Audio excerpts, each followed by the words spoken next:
September 19, 1944. The fog-shrouded fields near Ericourt, France.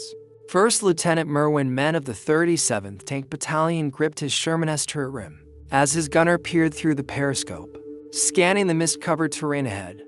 They had been warned about Panthers, the formidable German tanks whose sloped armor had proven nearly impervious to standard American shells. What Men and his crew didn't know was that tucked into their ammunition rack were 6 rounds that would rewrite the tactical calculus of armored warfare. 6 M93 high-velocity armor-piercing rounds, each containing a tungsten carbide core capable of transforming their medium Sherman into what German tankers would come to fear as an unexpected threat. The psychological impact of this ammunition would prove as devastating as its penetrating power, shattering German assumptions about American tank capabilities and forcing a complete reassessment of Panther invulnerability.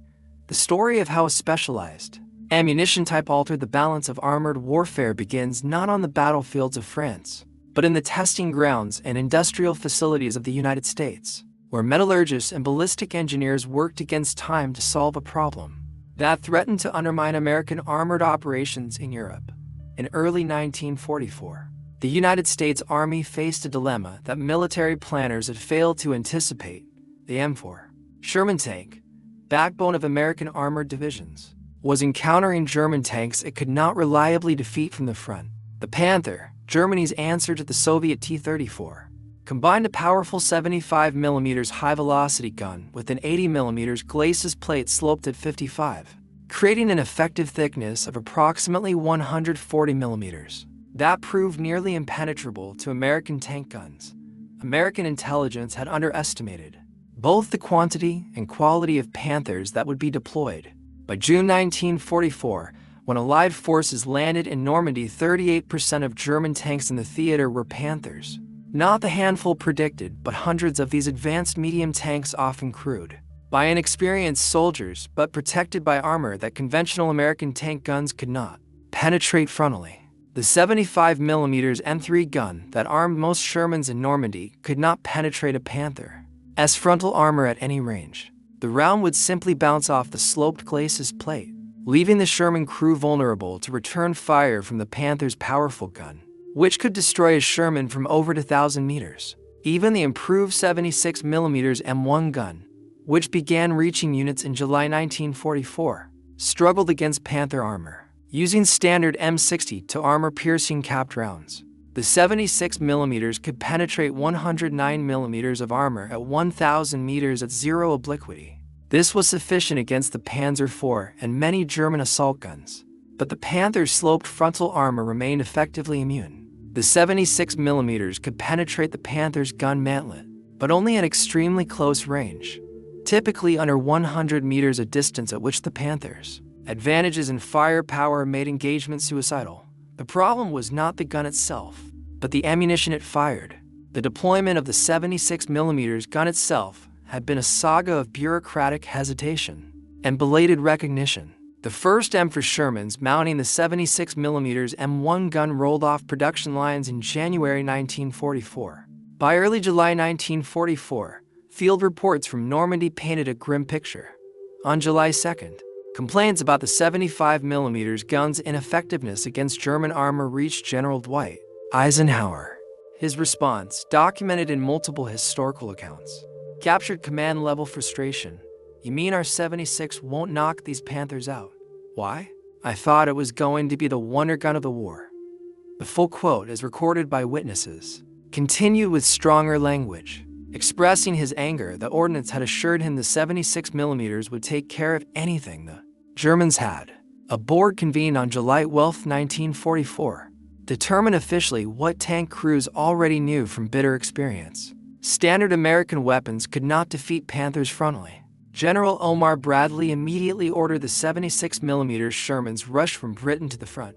On July 25, 1944, during Operation Cobra, 100 to M for A-176 tanks made their combat debut. The initial engagement reports were sobering. While the 76mm represented an improvement over the 75mm, it still struggled against Panther frontal armor at combat ranges. Sherman crews quickly learned they needed to maneuver for flank shots or target the Panther's gun mantlet at close range, neither option being tactically desirable when facing a tank that could destroy them from 2,000 meters away. The solution lay in metallurgy and physics. By July 1944, American ordnance engineers had developed the T for round, later standardized as the M93 HVAP.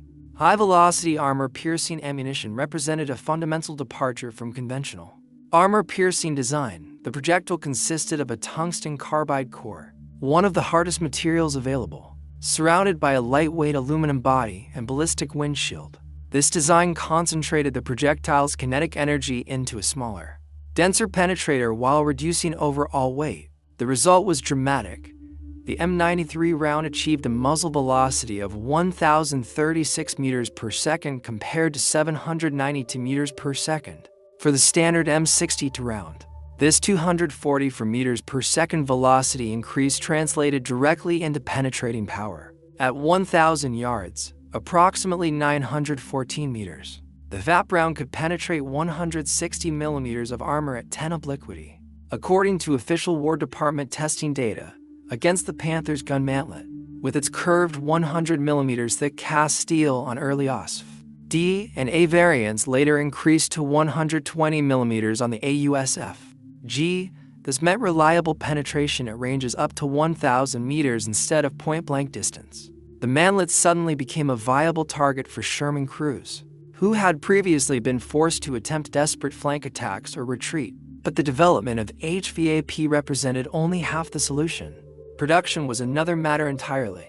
The T for round depended on tungsten carbide, a strategic material imported primarily from China, which produced 36% of global tungsten supply before the war. Tungsten was critical to numerous war industries, with machine tools, armor-piercing ammunition for multiple calibers, armor plate hardening, and various industrial processes, all competing for limited supplies. American tungsten demand for HVAP ammunition alone consumed hundreds of metric tons annually. Each 76 millimeters HVAP round contained approximately 0.88 kilograms of tungsten carbide, meaning a Sherman carrying 6 rounds required nearly 5 kilograms of this scarce material. China produced approximately 10,000 metric tons of tungsten concentrates in 1944, but this had to serve all allied needs across all applications. The United States supplemented Chinese imports with domestic production from limited deposits in Colorado, Nevada, and California, but total availability remained constrained. Germany's tungsten position was far worse, with Swedish imports declining sharply as the war turned against the Reich, and domestic production remaining minimal. By 1945, German factories desperately hoarded tungsten for machine tools needed for aircraft engine production, while Panther crews received only standard ammunition. The United States Ordnance Department had been testing HVAP projectiles since spring 1942, but production at scale did not begin until after the Normandy landings revealed the extent of the Panther problem. In July 1944, production of 3-inch HVAP rounds for tank destroyers reached 1,000 rounds. August saw 1,000 rounds of 76 millimeters HVAP produced. September yielded another 1,076 millimeters rounds. Not until November 1944 did monthly production reach 5,000 rounds for the 76 millimeters, ramping to 7,000 rounds per month by January 1945. By March 1945, approximately 33,000 rounds of 76 millimeters HVAP ammunition had been produced, representing a significant industrial effort, but still a fraction of what was needed. By February 1945, the average 76 millimeters Sherman in Europe had received a total of 5 HVAP rounds, 5 rounds to face an enemy deploying Panthers as the standard tank and Panzer divisions. A Sherman company with 17 tanks would possess 85 HVAP rounds total while facing German units that might field 30 or more Panthers. The first HVAP rounds reached the European theater in August 1944. But their arrival was overshadowed by broader tactical problems the Normandy hedgerows forced American armor into close-quarters combat where superior German guns could ambush Sherman columns. Tank crews faced an enemy who had learned to position Panthers in hold-down positions, exposing only the heavily armored turret while keeping the more vulnerable hull hidden. German doctrine emphasized first-shot capability, with Panthers waiting in prepared positions. allowing Sherman columns to approach before opening fire from ranges where American return fire was ineffective. The psychological impact on American tank crews was severe. Crews nicknamed the Sherman the Ronson lighter, claiming it lit on fire every time. While post-war analysis showed this reputation was exaggerated, the perception shaped behavior. Tank commanders who spotted Panthers often chose to call for artillery or air support rather than engage directly, ceding tactical initiative to an enemy who could be defeated with the right ammunition and tactics. The arrival of HVAP rounds began changing this calculus, but slowly, hampered by the scarcity of the ammunition and the lack of training on its capabilities and limitations. The first widespread combat test of HVAP ammunition came not in Normandy's hedgerows, but in the open country of Lorraine, where American armored divisions had broken out into terrain that favored German defensive tactics. September 1940 found Lieutenant General George Patton's Third Army deep in France, racing toward the German border with logistics stretched to breaking point. The 4th Armored Division, one of the most effective American armored formations, had advanced aggressively, seizing a bridgehead over the Moselle River near Ericourt. The German High Command recognized the threat. If Patton's armor reached the Rhine and crossed into Germany proper, the industrial heart of the Reich would be exposed. General Hasso von Manteufel's 5th Panzer Army received orders to counterattack, destroy the American bridgehead, and push back Patton's advance. The German force assembled for this attack included two newly formed panzer brigades, the 111th and 113th, equipped primarily with Panther tanks fresh from German factories. On paper, the German advantage appeared overwhelming. The two brigades together fielded approximately 150 tanks against Combat Command Day of the 4th Armored Division, which possessed roughly 50 Sherman tanks. The 113th Panzer Brigade alone entered battle with approximately 90 tanks and assault guns in both battalions combined, including 40 Panthers and 40 Panzer IVs. German planners anticipated a rapid victory. The Panther's technical superiority should compensate for any American advantages in logistics or air support. They were fundamentally mistaken. The Battle of Ericourt, fought over 11 days from September 18th to 29th, would become the largest tank engagement fought by American forces until the Battle of the Bulge. More importantly, it would demonstrate that American tank crews, properly trained and equipped, could defeat technically superior German armor through superior tactics, combined arms coordination, and judicious use of high-velocity armor-piercing ammunition. The morning of September 19th began with thick fog blanketing the rolling terrain around Ericourt. German reconnaissance was limited. The Panzer brigades, lacking proper scouting units, advanced blindly into terrain held by American forces who knew the ground and had established defensive positions. At approximately 8 o'clock a.m., elements of the 113th Panzer Brigade penetrated American outposts east and south of Ericourt. The German tanks, factoring new Panthers with inexperienced crews, moved forward in column formation, a tactical error that veteran American tankers immediately exploited.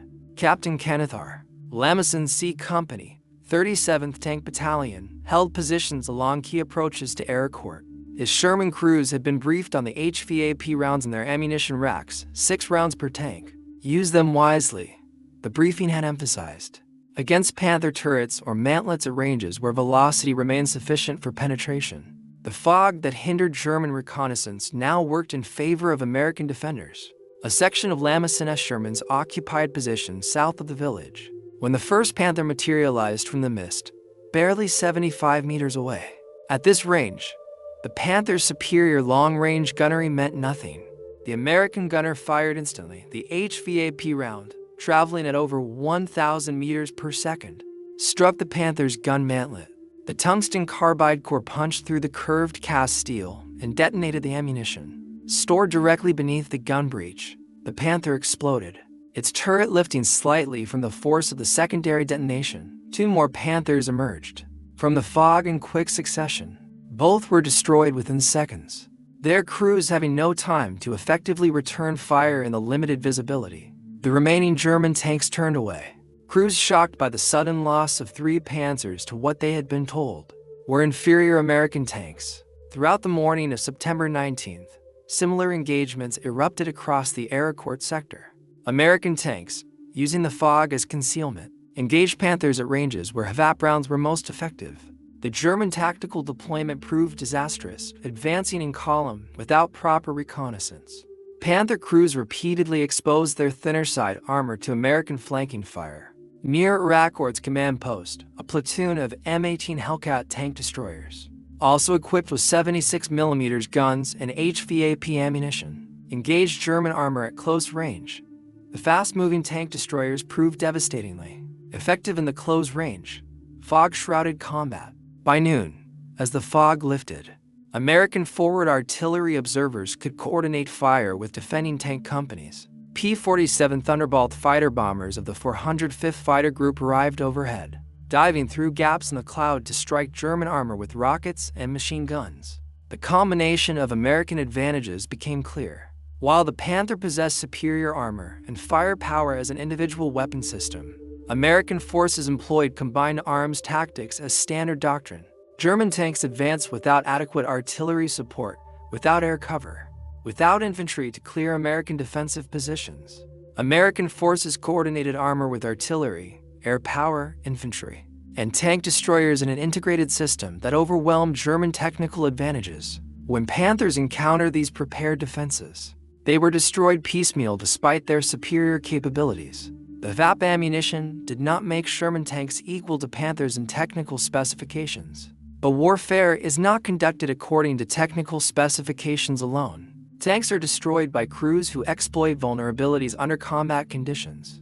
The Panther's gun mantlet, necessary to allow the 75mm gun to elevate and traverse, created a weak point. The junction between turret and hull, the side armor, the engine deck hull represented targets that HVAP-equipped Shermans could now engage successfully at combat ranges that previously had been suicidal.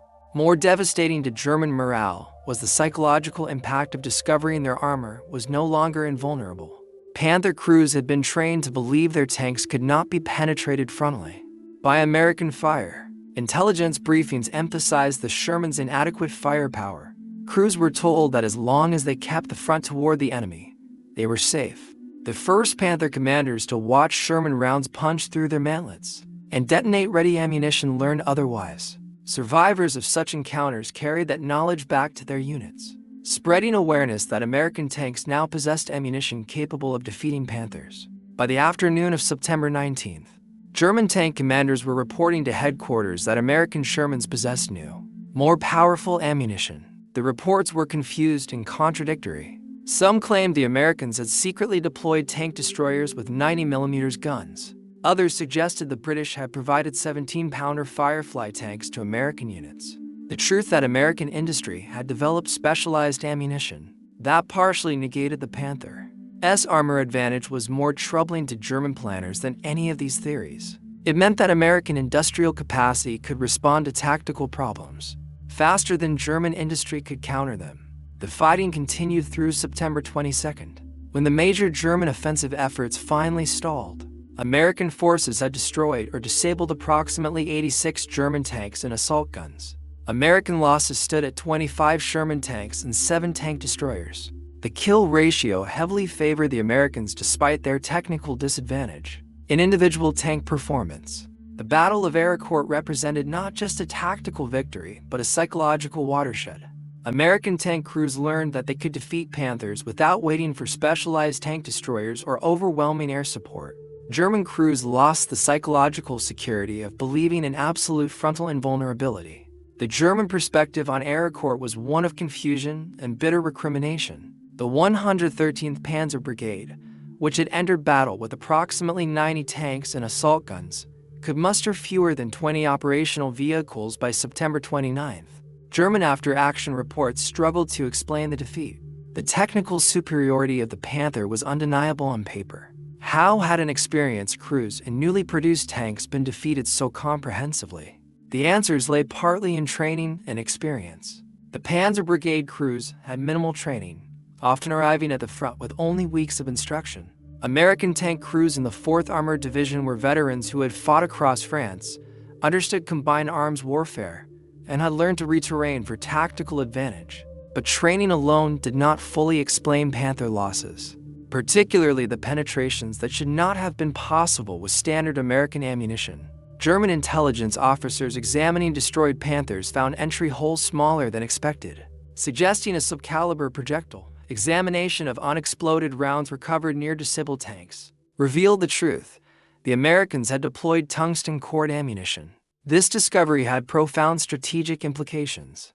Germany itself had developed similar ammunition, the Panzer Grenade 40, which used tungsten cores to improve penetration. But German tungsten supplies were critically limited by late 1944, with production focused on machine tools rather than ammunition. If Americans could field specialized tungsten cord ammunition in quantities sufficient to distribute to frontline tank units, it demonstrated industrial capacity and resource access that Germany could not match. Not only were American tanks more numerous and better supported logistically, but they were now equipped with ammunition that partially negated Germany's carefully engineered technical advantages in armor protection. The impact of HVAP ammunition extended beyond the immediate tactical results at Ericourt, as word spread through American armored units that the new ammunition could defeat Panthers. Under favorable circumstances, tank crews became more willing to engage German armor directly. The psychological paralysis that had affected some units during the difficult Normandy fighting began to dissipate. Crews still respected the Panthers' capabilities but no longer felt helpless against it. This shift in morale proved crucial for subsequent operations. A crew that believes it can fight will engage aggressively, seeking advantageous positions and taking calculated risks.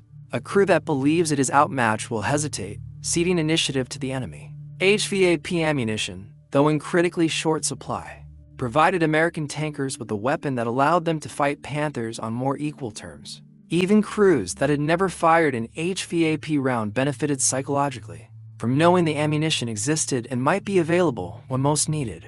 Commanders were forced to make difficult prioritization decisions with a limited HVAP supply. Tank destroyers, whose mission focused specifically on anti-tank combat, received preferential allocation. Sherman tanks, with their dual role of supporting infantry and engaging armor, often received fewer rounds despite encountering enemy tanks more frequently.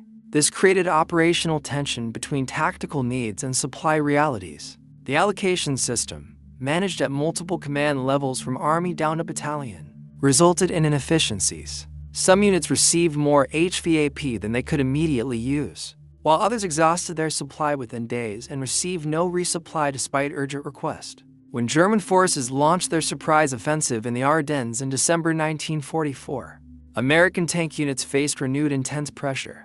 The Battle of the Bulge saw hundreds of Panthers and Tiger tanks deployed in winter conditions that favored defensive fighting and limited Allied air superiority due to poor weather. American Sherman crews relied heavily on their scarce HVAP ammunition to engage German heavy armor. The shortage became critical within days of heavy fighting. Some units exhausted their HVAP supply completely and found resupply requests going unfulfilled, as logistical networks struggled to deliver ammunition through snow-blocked roads, disrupted by German advances. Yet, even in the difficult fighting of the Ardennes, American forces demonstrated that tactical skill and combined arms coordination could compensate for technical disadvantage. Tank crews coordinated closely with infantry, using bazooka teams to disable Panthers from close range, while Shermans provided covering fire. Artillery forward observers called in time-on-target missions that damaged optics, disabled tracks, and killed exposed crew members even when shells could not penetrate armor. Air support, when weather finally permitted in late December and January, proved devastatingly effective against German armor concentrated on approach roads. The Battle of the Bulge ended with German armored forces shattered, having lost hundreds of irreplaceable tanks and experienced crews in an offensive that failed to reach its objectives. By early 1945, the strategic picture had shifted decisively and irreversibly in Allied favor. American and British forces were preparing to cross the Rhine. Soviet armies were advancing from the east, having shattered German defensive lines in massive winter offensives. Germany's industrial capacity was collapsing under combined strategic bombing, loss of territory containing critical resources and manufacturing facilities, and severe shortages of raw materials, including fuel and tungsten. Panther production, which had reached 3,900 units in 1944, fell sharply in early 1945 as factories were bombed, transportation networks disrupted, and raw materials became unavailable. Even when Panthers were produced, fuel shortages often kept them immobile. German tank units in the final months frequently abandoned tanks, not because of combat damage, but because they had no fuel to operate them. The technical limitations of HVAP, while less publicized than its successes, deserve examination for historical completeness. The tungsten carbide core, while excellent at penetrating armor when conditions were favorable, was inherently brittle. Below certain impact velocities, approximately 2,300 to 2,500 feet per second, the core could shatter on contact rather than penetrating. This meant that HVAP effectiveness declined significantly at longer ranges, where velocity had decreased. The effective range against Panther mantlets was approximately 1,000 meters. Beyond this distance, the probability of the core shattering on impact increased substantially. American tankers learned these limitations through combat experience, sometimes tragically. Crews that fired HVAP at Panthers beyond effective range wasted scarce ammunition and often provoked return fire from German guns that remained effective at much longer ranges. Training on proper HVAP employment was often minimal, as the ammunition arrived at frontline units faster than training materials could be developed. Many crews learn effective employment techniques through trial and error under combat conditions. Sergeant Francis Baker's documented experience on November 20, 1944, illustrated both the potential and limitations of HVAP in actual combat. His Sherman, equipped with a 76mm gun and carrying HVAP rounds, engaged a Panther at approximately 800 yards. Baker's gunner fired at least 7 rounds, with multiple hits observed on the Panther's side armor. To Baker's frustration, the rounds bounced off without achieving penetration. The engagement demonstrated that even HVAP had significant limits against sloped armor at oblique angles. The Panther withdrew from the engagement rather than continuing the fight, so the action was not a complete tactical failure. But it reminded Sherman crews that HVAP was not a magical solution. Proper tactics, careful shot placement, favorable range estimation, and advantageous angles of engagement remain critical factors. HVAP gave American tankers significantly better odds, but success still required skill and judgment. The post-war analysis of HVAP ammunition revealed both its successes and limitations. Against the Panther's gun mantlet at ranges up to 1,000 meters, HVAP was highly effective when hits were achieved, reliably penetrating and often causing catastrophic secondary explosions. Against the glacis plate, results were poor except at very close ranges and favorable angles. The extreme slope meant that tungsten cord rounds traveling at high velocity often ricocheted or shattered on impact. This meant Sherman crews still needed to maneuver for advantageous shot angles, flanking Panthers when tactically possible. The ammunition did not make Sherman tanks technical equals to Panthers, but it gave American crews a fighting chance in engagements where previously they had little hope of frontal penetration. The Korean War, beginning in June 1950, provided another combat test of HVAP effectiveness. American Sherman tanks, now primarily the M4A3E8 variant armed with 76mm guns, faced Soviet-built T-34, 85 tanks in North Korean and later Chinese service. Unlike the situation in Europe, where HVAP had been critically scarce by 1950, tungsten supplies were no longer constrained by competing wartime demands, and substantial stocks were readily available. American tank crews in Korea found that HVAP rounds easily penetrated T-30 for 85ths armor. At normal combat ranges, the T-30 for 85ths, while capable, possessed armor protection significantly inferior to the Panther. Its 90mm thick turret front and 45mm thick glacis plate could not resist tungsten cord projectiles fired at high velocity from 76mm guns. American Shermans in Korea achieved remarkably favorable exchange ratios against communist armor, due partly to superior crew training, but also significantly to the plentiful availability of HVAP ammunition. The vindication of the 76mm Sherman in Korea was bittersweet for veterans of European combat. The ammunition that could have been more widely employed in Europe proved devastatingly effective in Asia when supply constraints no longer limited employment. The German perspective on American HVAP ammunition, gathered from post-war interrogations and examination of captured documents, revealed grudging professional respect and deep frustration. German ordnance officers recognized that American industry had solved the tungsten core ammunition problem, more successfully than German manufacturers, despite Germany having pioneered the underlying technology. While Germany had developed tungsten-cored ammunition with the Panzer Grenade 40 series, production limitations meant these rounds were never available in sufficient quantities. American production of HVAP, though also limited by tungsten scarcity, still exceeded German capability substantially by late 1944. German tank crews interviewed after the war frequently mentioned American ammunition improvements as a significant factor that complicated their tactical situation. The knowledge that Sherman tanks could penetrate Panther mantlets at combat ranges meant German crews could not simply rely on frontal armor for protection. This forced more cautious tactics, slower advances, and greater reliance on defensive positions. But defensive warfare ceded initiative to American forces, allowing them to employ combined arms tactics that negated German advantages. The psychological impact of losing armor and vulnerability contributed to the increasingly defensive mindset that characterized German armored operations in 1945. Technical analysis of HVAP. Projectiles recovered from German tank wrecks provided German engineers with detailed understanding of American ammunition design. The tungsten carbide core, surrounded by lightweight aluminum body sections, represented efficient use of scarce strategic materials that maximized penetrating power, while minimizing tungsten consumption per round.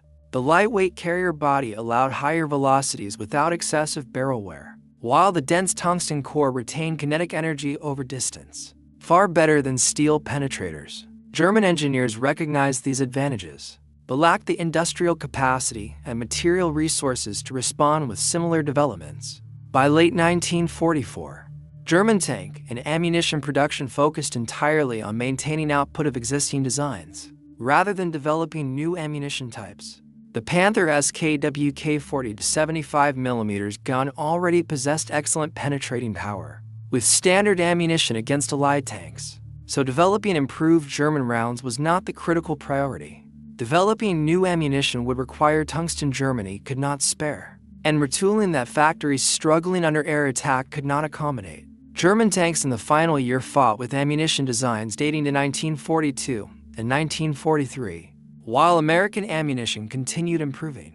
The Battle of Iraq's historical significance extended far beyond immediate tactical results. The engagement proved conclusively that American armored doctrine emphasizing mobility, combined arms coordination, superior logistics, and overwhelming material support could consistently defeat German tactical methods relying heavily on superior individual tank performance. German commanders had designed their 1944 Panzer brigades around the Panther's technical capabilities, assuming armor and firepower would compensate for inexperienced crews and limited support. This assumption proved catastrophically false. The lesson was clear to military observers on both sides. Technical excellence in weapons design mattered and provided advantages, but operational excellence in combined arms warfare, superior logistics, and better training mattered more for achieving tactical and operational success. The impact of HVAP on individual tank crews deserves consideration beyond purely technical analysis. For American tankers who had faced Panthers with only standard ammunition during difficult Normandy fighting, the arrival of HVAP represented tangible hope. The ammunition did not eliminate the Panther threat, but provided a tool that offered reasonable chances of achieving penetration under favorable circumstances. This psychological boost contributed to improved performance and more aggressive tactics. For German tankers, the knowledge that American tanks now posed a credible frontal threat fundamentally altered tactical calculations. Otto Kreis, a highly decorated German tank ace who commanded Tiger tanks and survived the war, wrote extensively in his post-war memoirs about the psychological impact of facing enemies who could penetrate his armor. The sense of invulnerability that thick armor provided was crucial to crew morale and aggressive tactics. When that sense eroded, crew performance suffered measurably. Panther crews facing HVAP-equipped Shermans experienced this erosion of confidence. The mantlet became a known vulnerability that competent American crews could exploit. This knowledge made Panther crews demonstrably more cautious, slower to engage, and generally less willing to take tactical risks. The strategic implications of HVAP development extend to broader questions about technological competition in modern warfare and the crucial importance of industrial capacity. Both American and German research establishments possess competent engineers and sophisticated understanding of ballistics and armor penetration. Both recognized the value of tungsten-cored ammunition early in the war, and both developed functional designs. The critical difference came down to industrial capacity and resource availability, rather than scientific knowledge. American industry could produce HVAP in quantities sufficient to influence battlefield outcomes meaningfully, though never enough to fully equip all units. German industry could barely produce enough to conduct testing. This pattern repeated across numerous weapon systems throughout the war. Germany developed sophisticated and often technically superior weapons, but could not produce them in quantities that affected strategic outcomes. American industrial capacity produced less sophisticated but highly effective equipment in overwhelming numbers. The M for Sherman was objectively not the best tank of World War II by most technical measures, but American factories produced approximately 49,324 of them compared to approximately 6,130 to Panthers. This 8-to-1 production ratio, combined with ammunition improvements like HVAP that reduced the technical gap, proved strategically decisive. The post-war careers of veterans who fought at Aircourt reflect the enduring impact of these combat experiences on military thinking. Lieutenant Colonel Creighton Abrams, who commanded the 37th Tank Battalion at Aircourt with distinction, rose to become United States Army Chief of Staff and gave his name to the M1 Abrams main battle tank. The lessons Abrams learned about combined arms warfare, the critical importance of crew training, and the necessity of adequate ammunition influenced his entire career and the doctrine he helped develop. The M1 Abrams was deliberately designed with a powerful 120mm smoothbore gun and sophisticated ammunition types, including depleted uranium penetrators that functionally served the same role HVAP served in World War II. German veterans of Panther units who survived the war and later joined the West German Bundeswehr brought different but equally important lessons. They had personally experienced the limitations of possessing technological superiority without the industrial base and logistics to support it. Bundeswehr armor doctrine during the Cold War emphasized quality and training while explicitly recognizing that West Germany could not match Soviet numerical superiority, but Bundeswehr planners, informed by wartime experience, also emphasized ammunition effectiveness. The Leopard 1 and later Leopard 2 main battle tanks used sophisticated ammunition designs, informed by the realization that ammunition technology and crew training mattered as much as armor thickness. The conclusion of World War II in Europe, marked by Germany's unconditional surrender on May 8, 1945, ended the immediate tactical need for HVAP ammunition against Panthers. American ordnance officers, systematically examining destroyed vehicles, found clear evidence of HVAP penetrations on some wrecks, confirming the ammunition's effectiveness under favorable conditions while noting its limitations. Panthers hit by HVAP typically showed penetrations through the mantlet or turret face when struck at favorable angles, but rarely through the glacis plate, which remained highly resistant. This pattern validated American tactical doctrine that emphasized flanking maneuvers and creating favorable engagement angles. The comprehensive post-war analysis concluded that while HVAP meaningfully improved Sherman capabilities against heavy German armor, the truly decisive factors remained overwhelming numerical superiority, vastly better logistics, complete air superiority, superior artillery support, and more effective operational doctrine. The transformation of American tank crews from mid-1944 to early 1945 reflected the cumulative impact of combat experience, improved equipment availability, and familiarity with specialized ammunition, including HVAP. Crews that landed in Normandy in June 1944 often felt genuinely apprehensive about facing German armor, particularly Panthers and Tigers. By early 1945, after months of sustained combat, significant training improvements, increased availability of 76mm Shermans, and growing familiarity with HVAP ammunition, American tankers approached engagements far more confidently. This psychological shift had direct tactical consequences. Confident crews fought more aggressively, took calculated risks when opportunities appeared, and exploited tactical advantages. While HVAP ammunition alone did not create this transformation, its availability and proven effectiveness contributed meaningfully. to improved American armored force morale and tactical performance. The legacy of HVAP development continues influencing modern ammunition design. American armor doctrine from 1945 onward consistently emphasized ammunition effectiveness as a critical component of tank design. Modern tank ammunition uses depleted uranium or tungsten alloy penetrators, materials chosen for essentially the same density and hardness properties that made tungsten carbide effective in World War II. The underlying principle remains constant: concentrate maximum kinetic energy into a small, extremely dense projectile moving at the highest achievable velocity. The continuity from 1940 for HVAP to present-day armor-piercing, fin-stabilized, discarding sabot ammunition illustrates how foundational lessons from World War II continue directly influencing military technology. Soviet and later Russian tank ammunition development followed remarkably similar paths, independently recognizing that armor-piercing capability depends heavily on projectile material properties and kinetic energy delivery. The global tank ammunition industry had its technological roots in the HVAP experience, where engineers first demonstrated conclusively that specialized ammunition could partially overcome armor protection advantages. September 19, 1944, when First Lieutenant Merwin Menn's Sherman crews first engaged Panthers with HVAP ammunition at Ericourt, marked a genuine turning point in the psychological balance of armored warfare. German crews who had fought confidently behind their armor learned that American tanks could pose a serious frontal threat.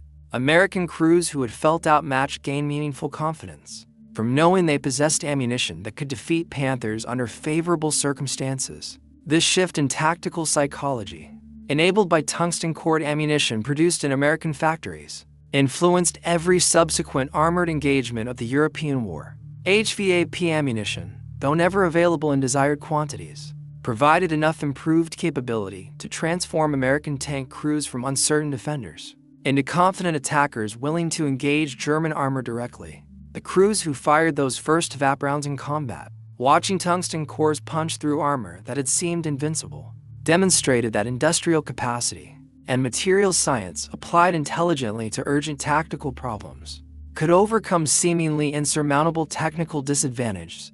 This fundamental lesson, learned at considerable cost on battlefields across Europe, remains directly relevant for military planners facing the technological challenges of modern warfare.